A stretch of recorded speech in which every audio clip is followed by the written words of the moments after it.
अस्सलाम वालेकुम। आप देख रहे हैं Trust Logically channel. So here I have to introduce one guy who recently clear ISSB, but unfortunately his name is not in the merit list. So but मैं ये चाहता हूँ कि उनके एक्सपीरियंस से, उनके सजेशन से आप जो है वो फ़ायदा उठाएं और अपने आप को ऐसे ग्रूम करें ताकि कल को आप ISSB में जाएं तो इंशाल्लाह रेकमेंड होके आएँ। ठीक है। Let me introduce Ahmar, Mohammad Ahmar, जिन्होंने अल्फ़ा 2020 अल्फ़ा में अप्लाई किया था पाकिस्तान नेवी में। सो बट अल्हम्दुलिल्लाह रिकमेंड हुए। सो हम उनसे ये पूछेंगे कि उनका एक्सपीरियंस क्या रहा, उन्होंने पूरे 5 दिन क्या परफॉर्मेंस की, क्या क्या सवालात हुए, डिप्टी प्रेसिडेंट ने उनके साथ इनका टाइम कैसा गुज़रा, क्या क्या उन्होंने सवालात किए। ठीक है। और सिचुएशन बेस्ड क्वेश्चंस किए काफ़ी, तो वो सब हम डिस्कस करेंगे। सो और ज़ाहिर सी बात है, एक GTO का अलग सिस्टम होता है पूरा, सो वो भी इंशाल्लाह इनसे डिस्कस करेंगे। बट इस वीडियो के अंदर मैं आपको सिर्फ 4-5 दिन की इनकी पूरी रूटीन डिस्कस करूँगा।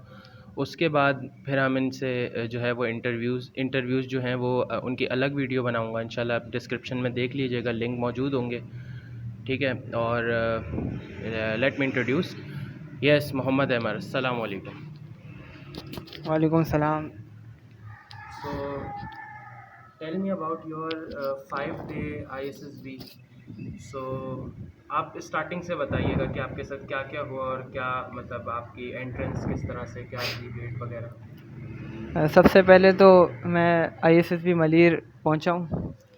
ISSB मलीर में सुबह 10 बजे पहुंच गया था, जबकि 11 बजे मेरी एंट्री थी। उसके बाद वहाँ सबसे पहले एंट्री हुई। वहाँ पर सामान वगैरह जो था मेरा वो सब चेक किया गया। उसके बाद मुझे रूम में मुझे भेजा गया, बोला आप यहाँ सामान रखें, अपने डॉक्यूमेंट्स लेकर जिन्ना हॉल पहुँचे। मैंने क्या किया, सारा सामान रख के सीधा मैं जिन्ना हॉल की तरफ। उसके बाद हम जिन्ना हॉल में एंट्रेंस हुई मेरी।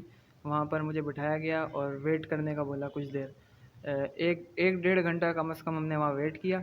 उसके बाद उन्होंने बारी बारी सबको बुलाया और उनके डॉक्यूमेंट वेरीफाई किए। डॉक्यूमेंट वेरीफाई करने के साथ साथ हमें चेस्ट नंबर अलॉट किए गए, जिसमें मैं अपना चेस्ट नंबर ज़ाहिर नहीं करूँगा। सबको जो है चेस्ट नंबर दिए गए। फिर थोड़ा वेट कराया गया। फिर हम तकरीबन 1 घंटा हमने वेट किया। उसके बाद दोबारा से वो साइकोलॉजिस्ट आए, उन्होंने इंट्रोड्यूस करवाया अपना। और चेस्ट नंबर अलॉट होने के बाद सारे डॉक्यूमेंट वेरीफाई किए। उसके बाद डिप्टी प्रेसिडेंट आए थे जो जिन्ना हॉल में। उन्होंने हमें पूरा गाइड किया था कि आप अपने बायोडाटा फॉर्म, साइकोलॉजिस्ट फॉर्म और GTO के जो जितने भी फॉर्म होते हैं वो किस तरह फिल करना है। उन्होंने सारी इन्फॉर्मेशन दी। उसके बाद हम बारी बारी हमें GTO, साइकोलॉजिस्ट और पर्सनल बायोडाटा का फॉर्म दिया गया, जो कि हमने फ़िल किया और उसके बाद सबमिट किया। और उसके बाद इसी तरह ये करते करते शाम हो गई। फिर उसके बाद इन्होंने हमें बोला कि आप अपने अपने रूम में जाइए, वहाँ आराम कीजिए और फिर कल आपका डे 2 में साइकोलॉजिस्ट के टेस्ट होंगे। सुबह 6 बजे आपको ग्राउंड में रिपोर्ट करना है एंड देन फिर आपको जो कि वहाँ की मैनेजमेंट है वो आपको जिन्ना हॉल लेके आएगी। साइकोलॉजिस्ट डे होता है डे 2 में, जिसमें हमें सुबह सुबह सबसे पहले उठाया गया, नमाज का टाइम दिया गया और फिर उन्होंने बोला है कि आप सब लोग 5 बजे मेस में तैयार होकर पहुँच जाएँ, आपको नाश्ता कराया जाएगा। फिर हम सब नमाज़ पढ़ के फिर हम सीधा मेस की तरफ चले गए। फिर वहाँ पे हमने नाश्ता किया। फिर वहाँ के जो मैनेजमेंट थी उन्होंने हमें बोला कि आप वहाँ बाहर हॉल में जो है ना आप खड़े हो जाएं। उसके बाद हम आपको लेके जाएंगे जिन्ना हॉल की तरफ। फिर उन्होंने क्या किया, जैसे ही 6 बजे पूरे, तो उन्होंने लाइन बाय लाइन हमें जिन्ना हॉल की तरफ लेके गए। फिर हम सारे जिन्ना हॉल में जमा हुए।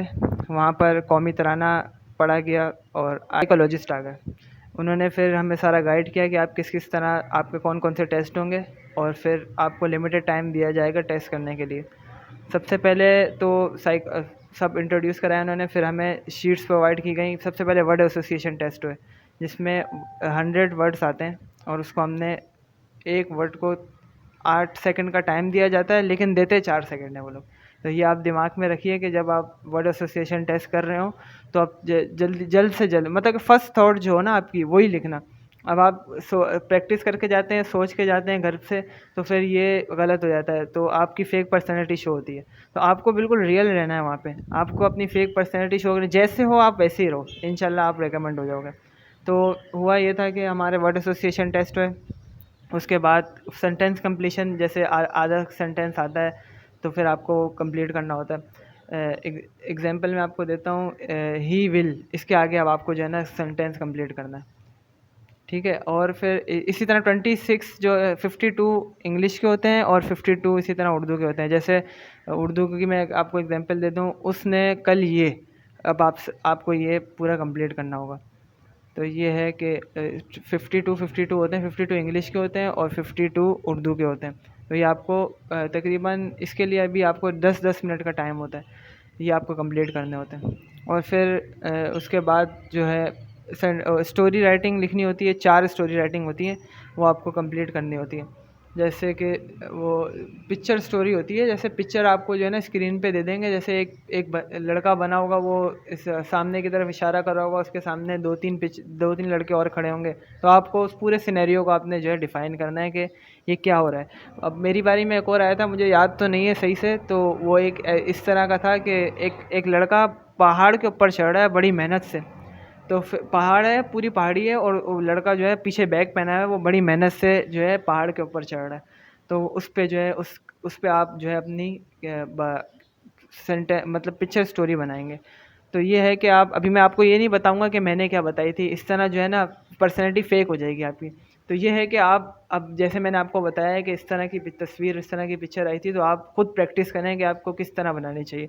साइकोलॉजिस्ट की तैयारी आप किसी से ना करें, खुद करें साइकोलॉजिस्ट की, क्योंकि ये आप अगर आप किसी से तैयारी करते हैं तो वो जो पर्सनैलिटी उसकी होती है ना वो आप में आ जाती है, और जो आप कोई भी टेस्ट करेंगे या कुछ भी करेंगे ना तो आप वहाँ पकड़े जाएंगे। और यही वजह ज़्यादातर लड़कों की नॉट रिकमेंड होने की यही वजह होती है कि फेक पर्सनैलिटी शो करते हैं, डुअल पर्सनैलिटी आ जाती है।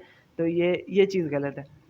बाकी ये है कि और कौन सा टेस्ट था, जैसे कि आप स्टोरी, जैसे आप शुरुआत करते हैं तो आप मतलब कि उस पूरे सिनेरियो को डिफ़ाइन इस तरह से करेंगे, आप पॉजिटिव रहेंगे। सबसे पहले इंट्रोडक्शन होगा, कहानी बीच में जो मेन कंटेंट होगा वो आप बीच में, मतलब कि सेकंड पैराग्राफ में, और थर्ड में आप कंक्लूजन करेंगे। बस ये है कि आप पॉजिटिव रहें, और क्या ना, फर्स्ट थॉट जो आ रही हो वो लिखें, बाकी इंशाल्लाह आपका ये निकल जाएगा। और ये आपको पता है कि साइकोलॉजिस्ट जो है, जो सबसे मेन चीज़ जो है साइकोलॉजिस्ट में, वो आईएसएसबी के अंदर वो यही है कि आप साइकोलॉजिस्ट की 40% रिकमेंडेशन साइकोलॉजिस्ट के हाथ में होती है। अब मैंने वहाँ क्या देखा था, मैंने ये देखा था कि जिन बच्चों के साइकोलॉजिस्ट टेस्ट अच्छे हो रहे थे ना, सिर्फ उनको जो है वो कर रहे थे, मतलब इम्पोर्टेंस दे रहे थे कि भाई इनका इंटरव्यू ज़्यादा लंबा हो रहा है, इनका जो मतलब कि जिनके साइकोलॉजिस्ट टेस्ट अच्छे नहीं हुए उनको जो है बस काम चलाओ, उनको बस नाम का इंटरव्यू लेकर उनको घर भेज रहे थे।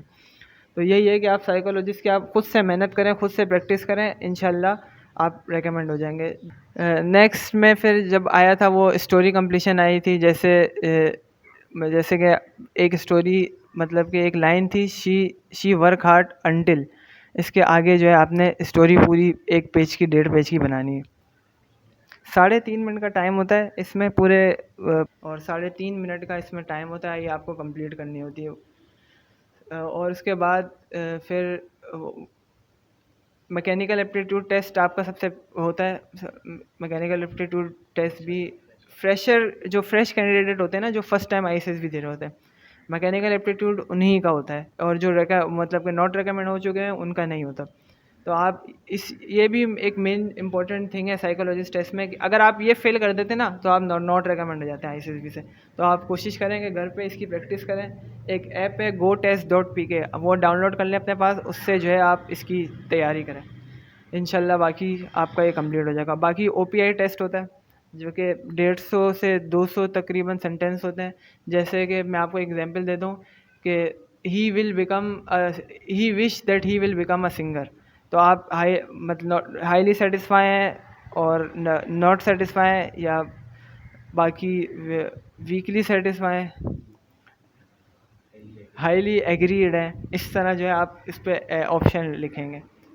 बाकी ये है कि ये 150 आप टाइमिंग का आप ज़रा ख्याल रखिएगा, घर से इतनी प्रैक्टिस करके जाइएगा कि आपकी टाइमिंग अच्छी हो, मतलब कि वहाँ लिखने की टाइमिंग जो है वो आपकी बेहतरीन हो।